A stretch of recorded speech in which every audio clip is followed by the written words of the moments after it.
Hello, everyone, and welcome to another episode of the Red Dawn. My name is Kyri, and what a night!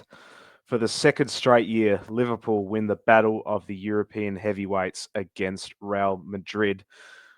A rematch of the two European giants facing each other at Anfield under the lights in the season's league phase. The Reds ended their 8 game losing run against Los Blancos, but could they do it again?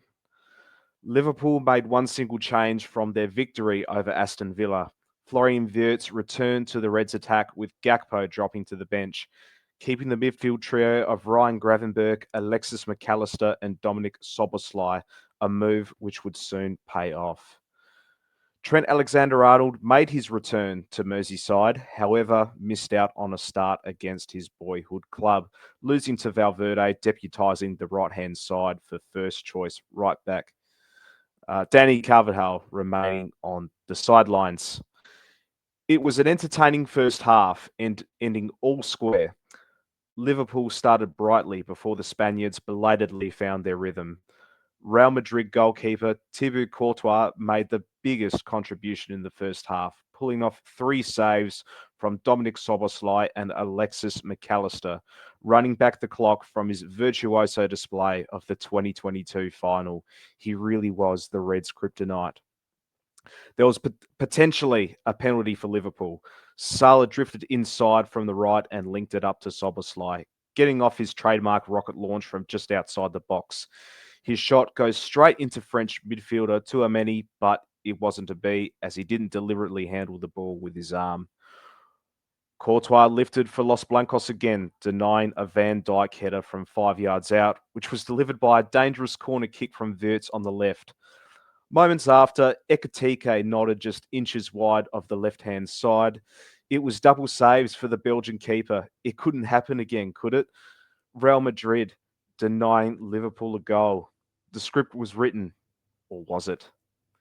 In the 61st minute, the deadlock was broken. After Jude Bellingham conceded a free kick, the set piece specialist Soboslai whipped over across to the near post. Bang!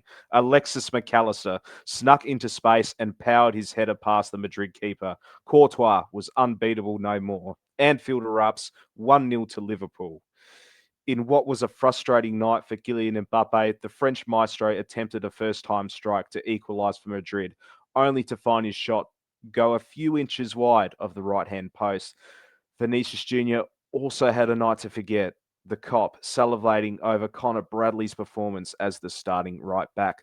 From the first minute, the 22-year-old Northern Irishman had Vinny Jr. in his back pocket, not giving the Brazilian a sniff. Arguably one of the best right backs by a mile, quieting Mbappe last year and now Vinicius Jr. The moment arrived in the 81st minute. Trent Alexander-Arnold made his return to Anfield, a resounding chorus of boos, inevitable. The cop jeering every time Trent had the ball. The academy graduate who made 354 appearances for the Reds, who won it all, who was a favourite son, now was a villain. Hated, not adored. Full time, the score stood at 1-0. Liverpool victorious over Real Madrid once again. McAllister, the winner, and finding himself on the score sheet like he did 12 months prior. In what has been a frustrating month, and after their win over Aston Villa last Sunday, Liverpool turned in one of their most well-rounded performances of the 2025-26 season. Arne Slot, a man under so much pressure and scrutiny, picking up his 11th Champions League win in just 14 games at the Liverpool boss. Now, this is my first guest in the Red Dawn channel. Unfortunately, he's not a Liverpool supporter. He does support the opposition side. So I don't know how we're going to go about this as well, but it's my good friend Lucas from the Geelong Zone, from the Hoops Crew as well. Anyone in the UK who doesn't know about the Hoops Crew or anything, we support Australian rules football. It's our Aussie rules team, the Geelong Cats, and we take part in their fan channels as well. So if you happen to be an AFL fan based in the UK, give it a like and subscribe to the Hoops Crew and also Lucas's channel, the Geelong Zone as well. But by all means, let's bring him on. It is Coach Lucas. How are you? I'm doing well, thank you very much. Not happy with the result today, but we'll get into that. But no, I'm doing well. Thank you for having me on. I really do appreciate it. Yeah, no worries, mate. Obviously, you're a supporter of the Los Blancos. So did you watch the game? Did you see any of the highlights? What was your reaction from a Real Madrid perspective? I actually watched all of it. I managed to watch all of it late, no, not live. But I did watch all of it on the replay. Um, my opinion on this was a bit different to what Xavi Alonso said. Xavi Alonso said that he thought that Real Madrid controlled the game. That is incorrect, in my opinion. When your best player is the goalkeeper and you've lost, tells you that your defense got battered, your midfield wasn't up to scratch. Yes, they controlled position, they had more position than Liverpool, but when you're playing two holding midfielders, that's going to happen. Most times than not. They played Yeah, Barcelona. They played Barcelona a month ago, and they had 40% of the ball. So 47% yeah, of the ball even against yeah. They did, Barcelona. didn't they? So that, Yeah, yeah. because yeah. Go on. Sorry. That's always going to happen when you have two holding midfield, especially when you've got a world class holding midfield and Tuameni, who's very very good.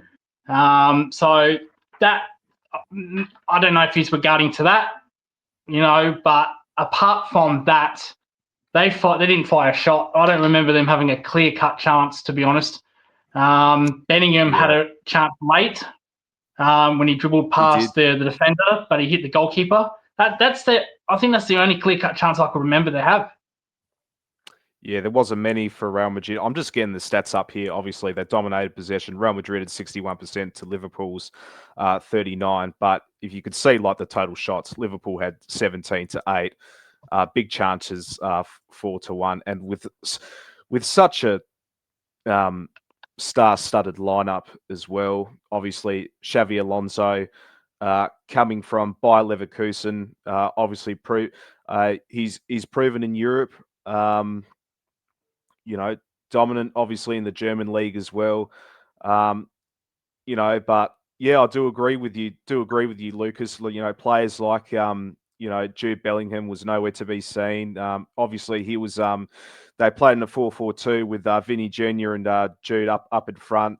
They were just they were just missing in action. And I honestly, I don't know if you've seen my starting lineup and match prediction, Lucas, but I thought this was going to be a shootout. I thought this was going to be a 3-2 sort of score for us. I'm being biased here. This is a Liverpool show, but I didn't think it'd go this way. I thought Courtois was absolutely unbelievable. I thought we were watching the 2022 final all over again, and it was just a matter of time till you find the back of the net. Um, but yeah, it's just credit to our back four. Um, as I mentioned before, like Connor Bradley just absolutely pocketed Vinny Junior and Mbappe just had simply a night to forget. I think there was only a couple of chances like Real Madrid had, and that was just one of them. I can't remember most of the other ones, but yeah, with just the lineup they had, considering the form they have been in the La Liga as well. I saw that game in the El Clasico. I thought they were absolutely outstanding. But yeah, you just feel like you know, 12 months ago, Liverpool beat Madrid, and now it's happened again. And it's like you had a few outs last time, but could we back it up? But yeah, that's just the way it goes, doesn't it? It happens. That's football. Yeah, well, I agree with you. I thought it was going to be a shootout. Real Madrid's form has been extremely good. They won last week. They scored four against Valencia. Valencia, a very defended, compact team in defense, well coached. And Bellingham actually had a good game. I said to you yesterday that they'd go with a 4-4-2. Yes. Alonso has been he's been tweaking his formations, but in the Champions League, in the big games, he goes with a 4-4-2. Mm, Barcelona, Atletico Madrid, Juventus. But in the league, he's still tweaking and finding out. So it was still no surprise they went with a 4-4-2. I think Vinny Jr. is just wasted out on the wide. I think he needs to play up front further, not as a striker, but as a proper winger. Yeah. So, and Alonso's been doing that in La Liga against different teams, whether that's him trying to figure out or that's him being tactical. But definitely against the bigger teams, he's gone 4-4-2. That seems to be his trusted formation. But yeah, the two holding midfielders, Karamene and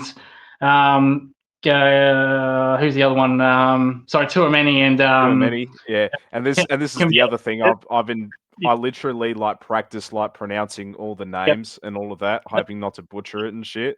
Like it's much harder when they're both French. It's much harder because they're both French on the left and the right in the middle. So look, he wants to play those two particular against the big teams. So he wants to control the midfield. He did that to an extent against Liverpool, no doubt, because the possession shows that. But he fired it absolute blanks up front. Bellingham was nowhere to be seen. Liverpool's defence was extremely good. They've been up and down Liverpool. They've been leaking goals. So this is why I thought it would be like a 4-3. I thought it was going to be 4-3 or 3-2. Real Madrid have a tendency of also leaking a lot of goals. Atletico Madrid a month ago put 5 on them, while we scored 2. Oh, really? Wow. Yeah, that was really that was really surprising. Alaves had a field day. He scored 2 goals. Yeah. So probably something you have to enjoy when you play them in Madrid. If you play them 100%. In Madrid. So we played them at Anfield, and Alvarez didn't play that game. So and I don't think this format we only play each of the clubs like once. So is there are we gonna face you guys again? Is this what UEFA wants? Fucking Liverpool and Real Madrid every year? Like that's how when are we and you probably want us to play at the fucking Santiago Bernabeu now, considering we beat your asses at Anfield. So well, that's the point of this new format. All the big teams play each other. It gives them a chance to play everybody. Liverpool have played the two big teams in Spain, the 2 Madrid clubs. We saw a great game last night between Bayern Munich and Liverpool, or yesterday, wherever you're from watching this. That was Liverpool, PSG and Bayern. That was a great game. So it seems to me with this new format, it's based to the big teams will play each other, which UEFA want. So there's no doubt that Real Madrid will play Liverpool again, because Real Madrid will qualify no problem. Liverpool will qualify no problem. And then it depends, luck of draw and whatnot. So it looks that way. But for the first 2 games here, Liverpool dominant, too good, very good in defence. As I said, they've been up and down in form. Comparison to La Liga, with Real Madrid have just been dominating everybody except for Atletico Madrid.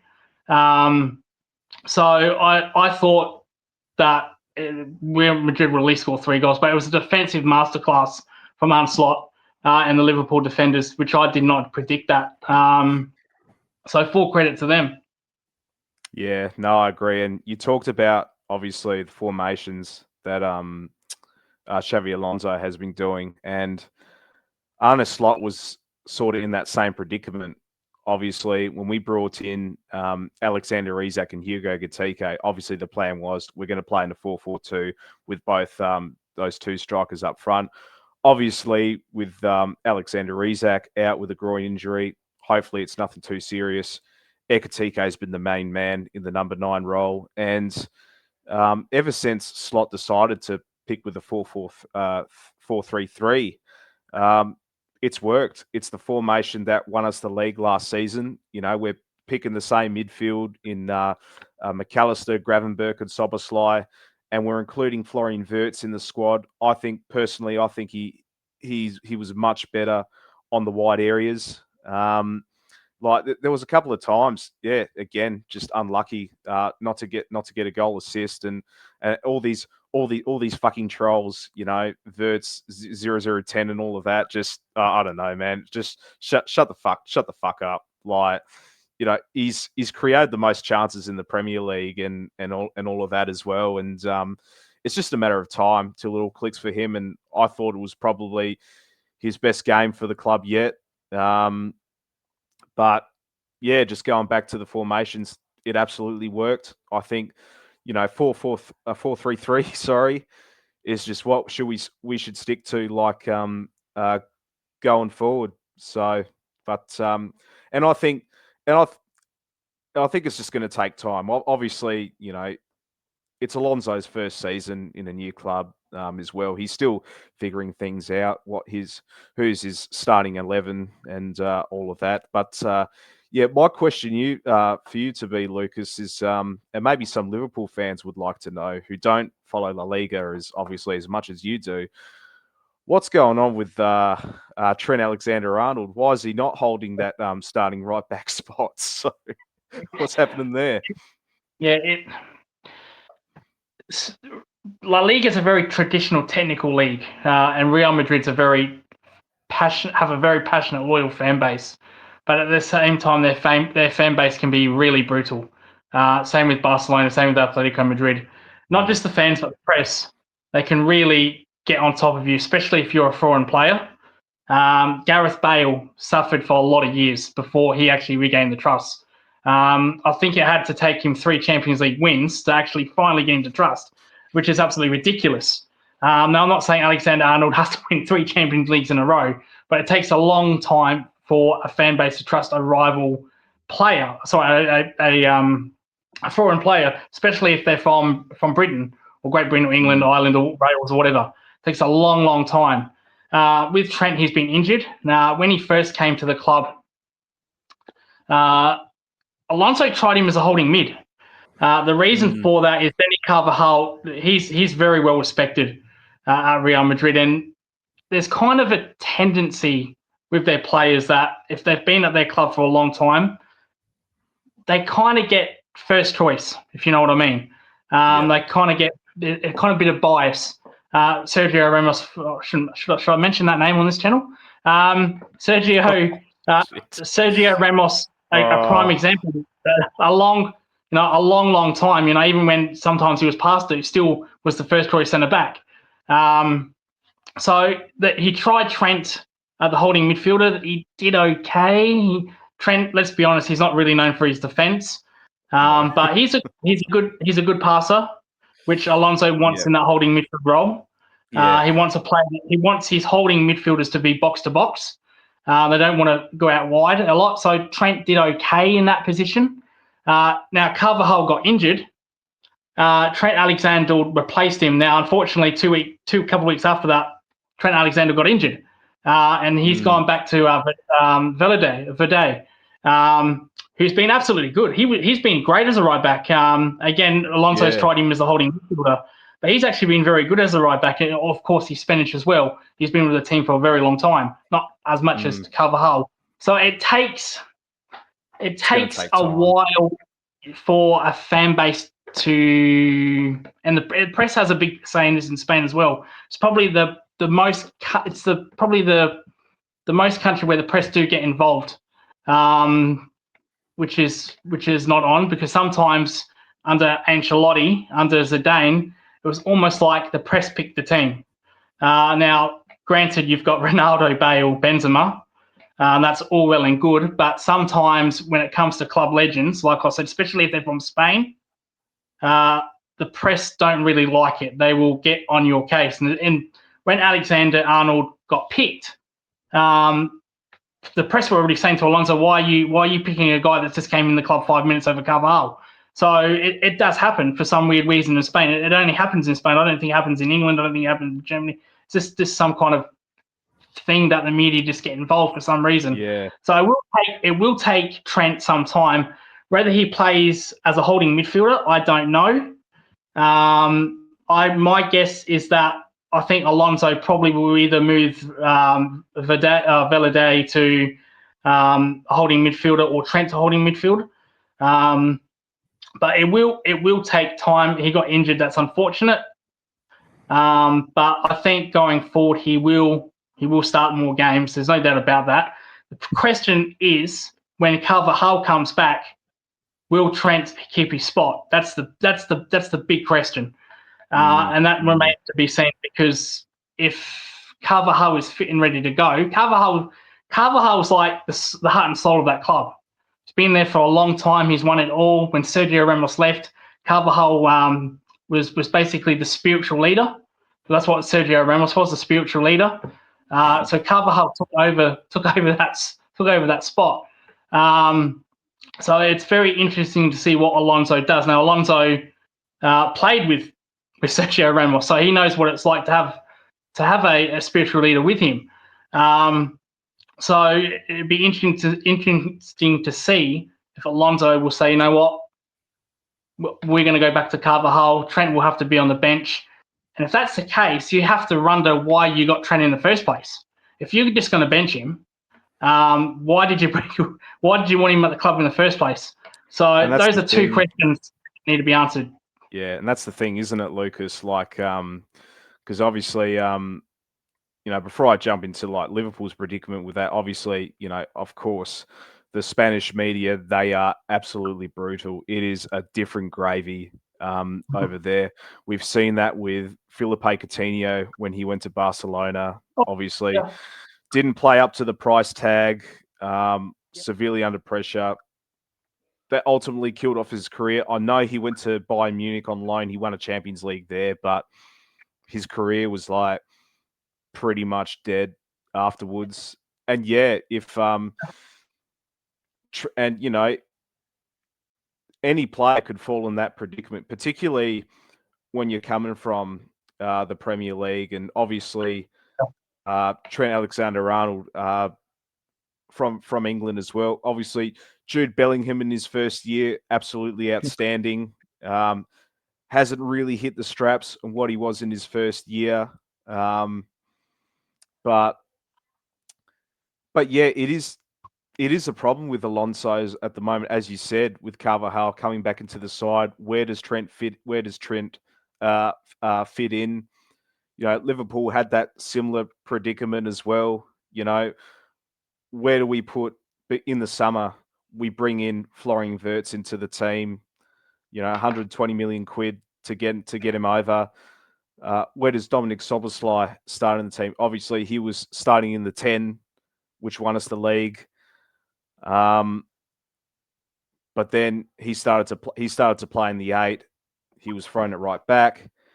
He was able to play at any sort of position. So I think the thing with Trent, I think he just needs to be experimented at any other positions. Obviously in the number 6, and it's just going to take some time. So just like with Szoboszlai, we thought his spot would be under pressure, but now he's just absolutely undroppable. So, but yeah, it's going to take time. But geez, he's going to have to pull his socks up now because they're not they're not nice. The Spanish media, even the supporters as well. Goodness gracious me, like they are absolutely brutal. So, if you're not new to La Liga and you're thinking, well, Carvajal, surely he's not that good. He is good. He's a very good player, Carvajal. What sets him apart from other right backs? He does his work rate is extremely good. He will go. He's an attacking player, but he will do defensive work. He did that a lot under Zidane. That's basically where he learned his craft. On Alonso, I actually don't like him using that formation. I would actually prefer him to use a 4-4-3. Carl Ancelotti, Zidane, they use that formation for years. Now, again, you've got Benzema, you've got Bale, you've got Ronaldo. Of course you're going to have that formation. But when you've got Vinny, Vinny's best position under Carl Ancelotti was on that left side as a winger. Same with Mbappe. Yeah. Remember when Mbappe came to Real Madrid, PSG did use him on the left wing as a winger. Yeah. It's when he came to Real Madrid, he's been a very, very good striker, one of the best. Probably not as good as Haaland or Harry Kane, but still top 5 striker. So people have to also understand that these players, are not some scrubs coming off. They are very good players. Yes, Carvajal ages against him, but his work rate was still very good. Even when he was playing, in the early start of the season, his work rate was extremely well. Now, on your point to, the fans can be brutal. I remember, you may not know this player. You might do because he played for Chelsea. Higuain. Higuain and Karim Benzema came in together. Benzema came from Lyon. Not sure where Higuain came from. Might have to Google that. They got absolutely torn to shreds by the fans. Absolutely torn. And when Benzema got picked over Higuain left and he went to Chelsea. Even then, Benzema was still getting a lot of heat. It literally had to take him 3 Champions League wins for the fans to stop getting on top of his back. You guys are so entitled, I can't talk. I can't talk either. So us Liverpool, we lose 2-3 games in a row. It's the fucking end of the world. But yeah. Well, we just need to lose one, and it's the end of the world. But going back to tradition, Beckham. It took Beckham a long time as well. He was the huge star of Liverpool in the early 2000s when he came to Real Madrid. Michael Owen was an absolute. If you remember Michael Owen, he was an absolute disaster for Real Madrid. The fans just got on top of him. The fans got on top of him before he even kicked the ball. So it's just, it comes with the name, the Galacticos. You need to play the way of the Galacticos. Like, you need to play like Ronaldo. You need to play like a Bale. You need to play like a Di Stefano, which, with all due respect, that's not going to happen. Those are, legendary players. Ronaldo, the striker Ronaldo also. So either you have to play like them or you have to win trophies. You can't be in between. Now, Mbappe's won trophies. Has won the league title. So it's got the fans off his back. But even the fans have a go at Mbappe. As good as he is, even the fans will have a go at Mbappe. It's a very brutal fan base because of the Galactico name. You expect, no matter who the coach is, even coaches will get torn to shreds. Carlo Ancelotti won Champions Leagues with them. Got torn to absolute shreds in his last year when they lost in the semi-final. So it's just a very brutal, at times impatient fan base. But it's not just Real Madrid; it's Barcelona as well. Atletico Madrid, Atletico Madrid's the second is always been the little brother. Even their fans get fed up at times with their own players. How Simeone survived this long, I've got absolutely no idea. They say he seems to be invaluable for that. Mind you, he did win the league last year, so that's probably kept him around, and he's won Europa Leagues. But even in the lower leagues of Spain, the smaller clubs, Valencia, Sevilla, very brutal against their own players. Yeah, don't know what it is, but it just seems to be the DNA of Spanish football. You have to perform no matter what club you are, or the fans and press are gonna get into you. So it's the way it is. Yeah. No, interesting. Thoughts about it. Obviously we're nearly hitting up the 30-minute mark. Any other thoughts about the game? Who do you think was your best for Real Madrid? You could talk about any Liverpool players that you liked as well. Well, we could talk about I think it's pretty obvious who Real Madrid's best player was, which is the keeper Courtois. He's probably the best goalkeeper in the world, in my opinion. He's been doing it for a lot of years. Atletico, I think he did it in Chelsea as well, then to Real Madrid. So, no, he's been good. No, just Liverpool's defence. Just took me by surprise because I thought it was going to be open season. I thought we were going to absolutely destroy them offensively, whether defensively or not. But offensively, I thought they'd 3-4 goals. So all credit's got to go to Ancelotti. He outclassed Alonso. He tactically outclassed him. That's as simple as that. So Alonso needs to go back to the scoreboard, and this is not just once. The first time this has happened is now twice. Twice this has happened. So he needs to go back to the drawing board. And full credit to Liverpool's defence. I thought Liverpool's it's when you have two holding midfielders, of course you're going to dominate possession, no matter who you play. So but Liverpool didn't need 60% of the ball. Salah, if it wasn't for Qatar, they could have won this 7-0, let's be honest. Salah had a couple of good chances. Van Dijk had a great chance off that header from the corner. He did. In general play, they dominated. They absolutely dominated. It's just that Qatar made the scoreboard look very comfortable, which it wasn't. You look at this game, if you're a neutral, you think, well, if you look at the stats and you think, well, this is a pretty close game. This could have went either way. No, it was really dominated. And Alonso coming out and saying, "Oh no, I disagree. I thought we played well." In what world, mate? You sounded like a bit like Miguel Arteta after that. I knew you were going with this. Arsenal are flying at the moment, though. They're beating nobodies in the Champions League. They're going to get found out, surely. Yeah. Surely. Well, I'm sure when they play Bayern, Arteta's going to blame the length of the grass or the ball or the way the colours are in the stands.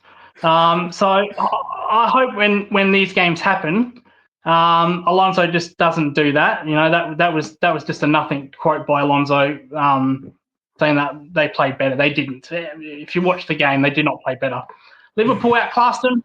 Congratulations to them. Their defence was mighty, especially Connor Bradley, who had Vinny Jr. in his pocket. I would have liked to see a 4-3-3, but Vinny Jr. did nothing, absolutely nothing. That's credit to Bradley. So full credit to Liverpool.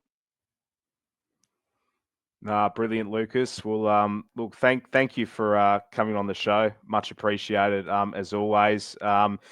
You could find Lucas on Twitter, on Instagram. You could find him on the Geelong Zone and also the Hoops Crew as well. I'll be putting on the links in the description. Lucas, thanks for coming on once again, mate. Yeah, no problem, mate. Anytime. Thank you for having me. All right, we're going to wrap this up, guys. But before I do, I'll probably give you my man of the match. I think this is going to be a general consensus here. It's got to be Connor Bradley. I thought he was, again, absolutely outstanding. Just absolutely gave Vinny Jr. a bath. We've said it all. Not much need to be said now, but he is becoming one of the best right backs in the comp at the moment. But gee whiz, he was phenomenal. We should play Real Madrid every week. But what about you? What's your thoughts? Who's your man of the match for this game? If you enjoyed this, give a like, subscribe, share to your mates. This is Kyri from the Red Dawn. Thanks for watching. Up the Reds.